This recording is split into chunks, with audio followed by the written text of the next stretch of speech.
ॐ या देवी सर्वभूतेषु विद्यारूपेण संस्थिता नमस्तस्यै नमस्तस्यै नमस्तस्यै नमो नमः।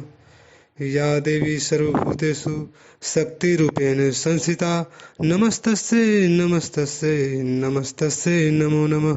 जय माँ दुर्गे। नमो नारायण मित्रों, हम बात करने वाले हैं कन्या राशि वाले जातक के ऊपर चंद्र ग्रहण का प्रभाव कैसा रहेगा। बैसाख पूर्णिमा के दिन लगने जा रहा साल का पहला चंद्र ग्रहण एक उपछाया चंद्र ग्रहण होगा। इस चंद्र ग्रहण के दौरान चंद्रमा का बिंब कहीं से काला नहीं होगा, बल्कि चंद्रमा की आभा कुछ समय से मलिन हो जाएगी।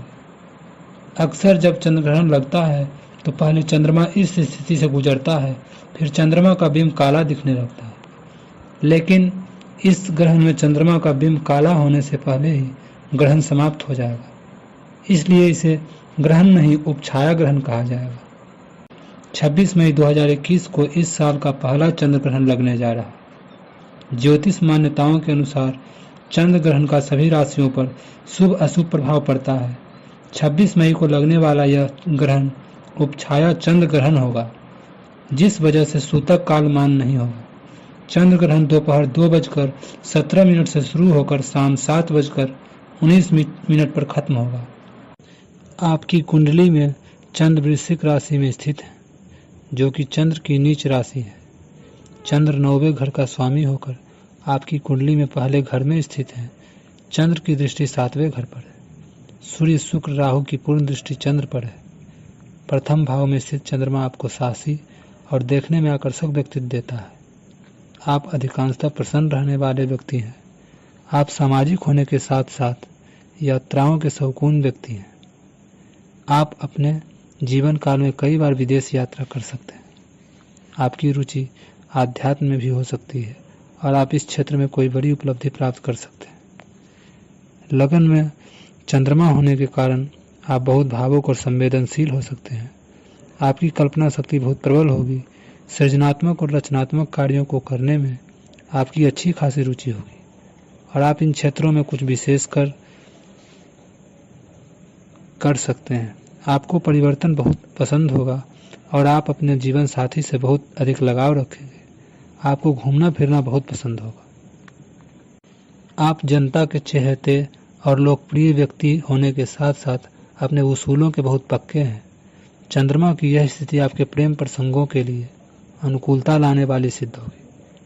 आप अधिकांश मामलों में बड़े व्यवहारिक और तार्किक हो सकते हैं, लेकिन यह स्थिति जीवन के प्रारंभिक वर्षों में शारीरिक दुर्बलता दे सकती है। साथ ही धन संचय में कठिनाई भी हो सकती है। अब आइए दोस्तों, हम बात कर लेते हैं ग्रहण का शुभ मुहूर्त कब है, ग्रहण कितने बजे लग रहा है, ग्रहण के दौरान क्या करें क्या न करें। आप इसे थोड़ा ध्यानपूर्वक सुनेंगे। बैसाख पूर्णिमा को लगने वाले चंद्र ग्रहण का स्पर्श दिन में 2:02 पर होगा। ग्रहण का मोक्ष शाम 7:19 पर होगा। यह चंद्र ग्रहण भारत के कई हिस्सों में चंद्रोदय से पहले ही समाप्त हो जाएगा। इसलिए देश के कुछ हिस्सों में जहां चंद्रोदय शाम 7:19 से पहले होगा, वहां ग्रस्तोदय के रूप में चंद्र ग्रहण देखा जा सकेगा। अन्य स्थानों पर इस ग्रहण को लोग नहीं देख पाएंगे। इस समय चंद्रमा का प्रभाव करोड़ों लोगों का जीवन लाभ होगा, या किसी को फायदा होगा या किसी को हानि होगा, लेकिन आपकी राशि के लिए फायदेमंद होगा। अब हम बात कर लेते हैं आपको कुछ सावधानी इस ग्रहण में बरतना चाहिए। तो दोस्तों, आगे बढ़ने से पहले आप लोग इस वीडियो को लाइक करते चलें, और जिन लोगों ने अभी तक हमें सब्सक्राइब नहीं किया है वो हमें सब्सक्राइब कर बेल आइकन का बटन दबा दें। और हाँ दोस्तों, आप लोग मेरे कमेंट बॉक्स में ओम चंद्राय नमः लिखेंगे, इससे आपको फायदा होगा। तो आइए वीडियो में अब आगे बढ़ते हैं। ज्योतिष शास्त्र के अनुसार अगर भोजन बनाकर रखा हो और ग्रहण लगने वाला हो तो उसमें तुलसी का पत्ता या कुश डाल दें। मान्यता है कि ऐसा करने से ग्रहण का दुष्प्रभाव नहीं पड़ता। ज्योतिषियों के मुताबिक ग्रहण काल के 12 घंटे पहले और 12 घंटे बाद तक के समय को सूतक काल मानते हैं। इस दौरान खाने पीने से बचना चाहिए। हालांकि बूढ़े बच्चे, बीमार और गर्भवती महिलाएं ग्रहण से 4 घंटे पहले तक भोजन ग्रहण कर सकते हैं। अगर जरूरी हो तो इन्हें ग्रहण काल में भी भोजन करने की छूट है। जब भी सूर्य ग्रहण खत्म हो तो उसका शुद्ध बिंब देखकर ही भोजन करना चाहिए।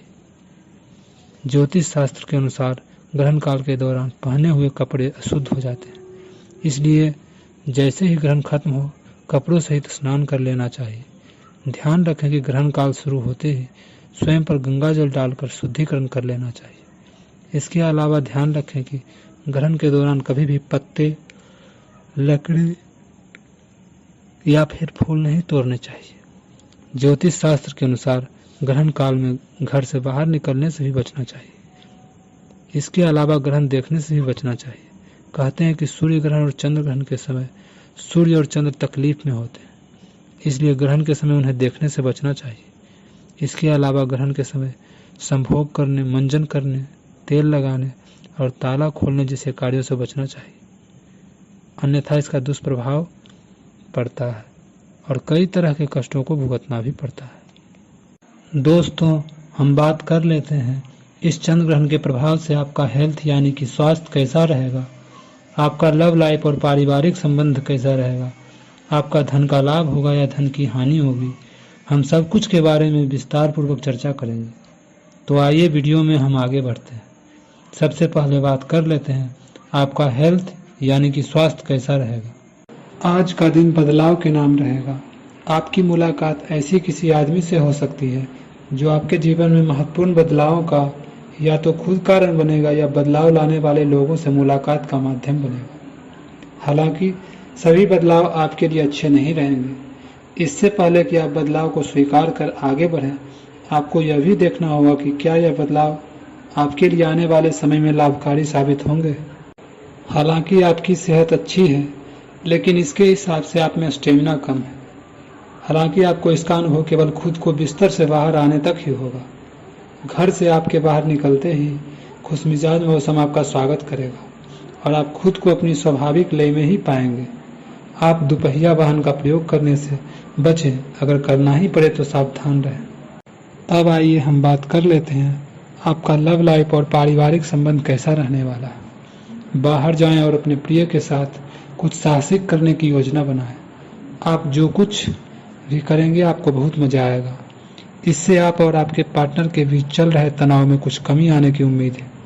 आपको अपने नए अनुभवों और भावनाओं को अपने पार्टनर के साथ बांटना अच्छा लगेगा। अब हम बात कर लेते हैं आपका धन का लाभ होगा या धन की हानि। आज का दिन कार्यस्थल पर कुछ हद तक उबाऊ होगा, लेकिन आपको अपने जरूरी कार्य की अपेक्षा नहीं करनी है। अपनी कागजी कार्रवाई को पूरा करने और सभी सरकारी आवश्यकताओं को पूरा करने में सावधान रहें। आज आप एक छोटी लेकिन महत्वपूर्ण गलती अपनी लापरवाही के कारण कर सकते हैं। इसलिए अगर आपका मन बाहर जाने का कर रहा है तो सबसे पहले अपने कार्यालय के लंबित कार्यों को खत्म करें। आपको अपनी आय और व्यय का संतुलन करना मुश्किल होगा। आज अपनी आय की वृद्धि के लिए एक दूसरी नौकरी की तलाश शुरू करने के लिए भी यह सबसे अच्छा दिन है। आपको अपनी पसंद के हिसाब से कुछ कार्य मिल सकता है और यह अगले कुछ वर्षों में आपके प्राथमिक कार्य बनने की क्षमता रखता है। इस बीच आपको अपनी जीवन शैली को बनाए रखने के क्रम में